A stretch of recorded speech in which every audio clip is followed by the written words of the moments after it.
Bonjour à tous et bienvenue sur Expertise AI.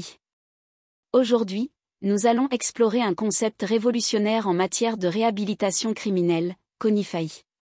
Imaginé par le biologiste moléculaire yéménite Hachem Al-Gheli, ce projet propose une approche innovante pour transformer notre système pénal.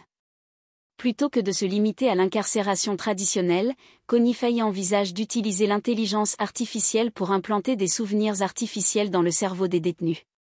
Ces souvenirs seraient conçus pour refléter les conséquences de leurs actes du point de vue des victimes, dans le but de susciter empathie et remords, et ainsi favoriser une réhabilitation plus rapide et efficace.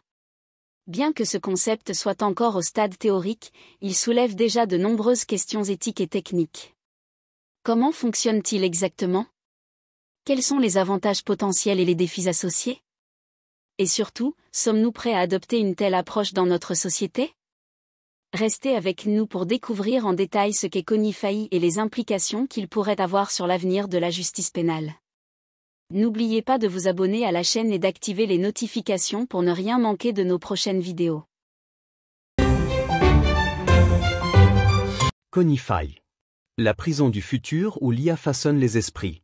Progrès ou danger? Aujourd'hui, nous allons plonger au cœur d'un concept qui frôle la science-fiction, Konifai. Imaginez un monde où la justice pénale se réinvente grâce à l'intelligence artificielle. En implantant des souvenirs artificiels dans le cerveau des détenus, Konifai promet une réhabilitation éclair. Mais derrière cette promesse alléchante se cachent des questions éthiques troublantes. Sommes-nous prêts à confier notre rédemption aux mains des machines? Décryptons ensemble cette prison du futur où l'IA façonne les esprits. 1. Présentation du concept Konifai. Face à la justice, un nouveau choix s'offre aux détenus. Au lieu de purger de longues peines, ils pourraient opter pour une réhabilitation accélérée grâce à Konifai. Cette technologie innovante, basée sur l'intelligence artificielle, propose une approche radicale de la justice pénale. Imaginons un monde où la réhabilitation se fait grâce à la technologie. Konifai, c'est cette promesse. En implantant des souvenirs artificiels dans le cerveau des détenus, cette méthode permet de revivre les conséquences de leurs actes, suscitant ainsi un profond sentiment de remords et d'empathie. Grâce à un implant cérébral, l'intelligence artificielle cible des zones spécifiques du cerveau, comme l'amygdale, pour simuler des émotions complexes. Cependant, cette technologie, aussi prometteuse soit-elle, soulève de nombreuses questions éthiques. Manipuler les souvenirs et les émotions d'une personne pour la rééduquer pose des questions fondamentales sur la liberté individuelle et la responsabilité. 2. Avantages potentiels de Konifai.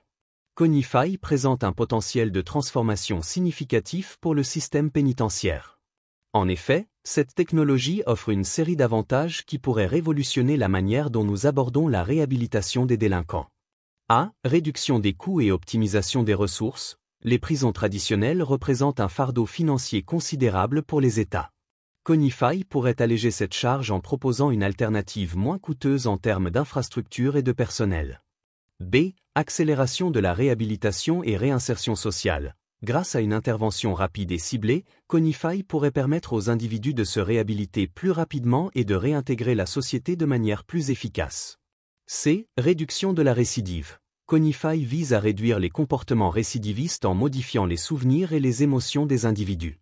D. Amélioration du système carcéral dans son ensemble. Au-delà des avantages individuels, Konifai offre la possibilité de désengorger les prisons et d'améliorer les conditions de détention pour tous les détenus. Les ressources ainsi libérées pourraient être réinvesties dans des programmes de prévention et de réinsertion. 3. Dangers et inconvénients potentiels de Konifai. Konifai, bien qu'innovante, pose des questions éthiques fondamentales. En implantant des souvenirs artificiels, cette technologie pourrait transformer des individus contre leur gré, en violant leur libre arbitre et leur dignité. Les risques de dérive sont nombreux: manipulation de la pensée, contrôle social, et même création de nouvelles formes de dépendance technologique. Les conséquences psychologiques à long terme sont encore largement inconnues et pourraient inclure des troubles de la personnalité, des états dépressifs ou un sentiment d'aliénation. Enfin, en réduisant la justice à une simple manipulation neurologique, Konifai risque de banaliser la notion de responsabilité et de remettre en question les fondements de notre système juridique.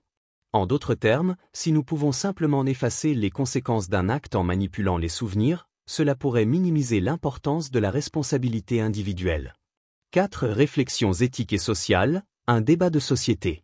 Conify nous invite à une réflexion profonde sur les fondements de notre système judiciaire et sur la nature même de l'humanité. Cette technologie soulève des questions éthiques complexes qui dépassent largement le cadre juridique. Nous pouvons identifier plusieurs enjeux majeurs.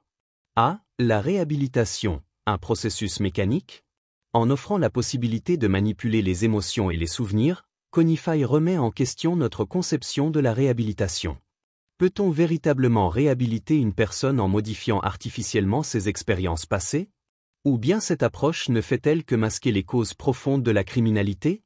B. Consentement et libre arbitre. La notion de consentement se complexifie encore davantage lorsqu'on considère la population cible de Conify, les détenus. Ces individus se trouvent souvent dans une position de vulnérabilité, tant psychologique que sociale. Leur consentement pourrait être influencé par l'espoir d'une libération anticipée ou par la peur de représailles. Il est donc essentiel de s'interroger sur la véritable nature de leur consentement et sur les garanties à mettre en place pour protéger leurs droits. C. Droit à l'identité. La modification de la mémoire, même à des fins thérapeutiques, pose la question de l'intégrité de la personne. Qu'est-ce qui définit notre identité si nos souvenirs peuvent être altérés? D. Risque de dérive. L'utilisation de Conify ouvre la porte à de nombreuses dérives. Pourrait-on imaginer un futur où cette technologie serait utilisée pour manipuler les opinions politiques, contrôler les masses ou même comme une forme de punition? E. Justice et humanité. En réduisant la réhabilitation à une simple manipulation technologique, ne risque-t-on pas de déshumaniser la justice? La justice pénale ne doit-elle pas être fondée sur des principes d'équité, de compassion et de respect de la dignité humaine? Ces interrogations montrent que l'enjeu dépasse largement le seul domaine de la justice pénale. Conify nous force à repenser notre rapport à la technologie, à la condition humaine et à la notion même de responsabilité. En conclusion, le concept de Conify, développé par le scientifique Hachem Al-Gheli, un biologiste moléculaire yéménite, propose une vision futuriste de la justice pénale. Bien que son approche innovante soit séduisante, elle soulève des questions éthiques fondamentales. En tant que citoyen, je suis à la fois attiré et inquiet par ce projet. Manipuler le cerveau humain, c'est jouer avec le feu. Il est essentiel que nous, en tant que société, trouvions un moyen de tirer parti des avancées technologiques sans compromettre nos valeurs fondamentales, la liberté, la dignité et la justice. L'avenir de la justice est entre nos mains. Merci d'avoir suivi cette vidéo. Si ce sujet vous interpelle, partagez votre opinion ci-dessous, et n'oubliez pas de vous abonner pour d'autres réflexions sur notre chaîne Expertise AI. En conclusion, le concept de Conify propose une approche novatrice et audacieuse de la réhabilitation criminelle, en utilisant l'intelligence artificielle pour implanter des souvenirs artificiels dans le cerveau des détenus. Cette méthode vise à susciter l'empathie et le remords en leur faisant vivre les conséquences de leurs actes du point de vue des victimes, avec pour objectif une réhabilitation plus rapide et efficace. Cependant, bien que cette idée soit encore au stade conceptuel, elle soulève des questions éthiques et techniques majeures. La manipulation des souvenirs et des émotions humaines, ainsi que les implications sur le libre arbitre et l'autonomie individuelle, sont des sujets de débat importants. De plus, la faisabilité technique d'une telle approche reste incertaine, et les conséquences psychologiques potentielles sur les individus concernés ne sont pas entièrement comprises. Il est essentiel de considérer ces aspects avec prudence et de mener des recherches approfondies avant d'envisager l'application de telles technologies dans notre système judiciaire. La réhabilitation des criminels est un enjeu crucial pour la société, et toute innovation dans ce domaine doit être soigneusement évaluée pour garantir qu'elle respecte les droits humains fondamentaux et contribue réellement à la justice et à la sécurité publique. Merci d'avoir suivi cette présentation sur Conify. Si vous avez des questions ou des réflexions à partager, n'hésitez pas à les laisser en commentaire. N'oubliez pas de vous abonner à Expertise AI pour rester informé des dernières avancées en matière d'intelligence artificielle et de ses applications. À bientôt!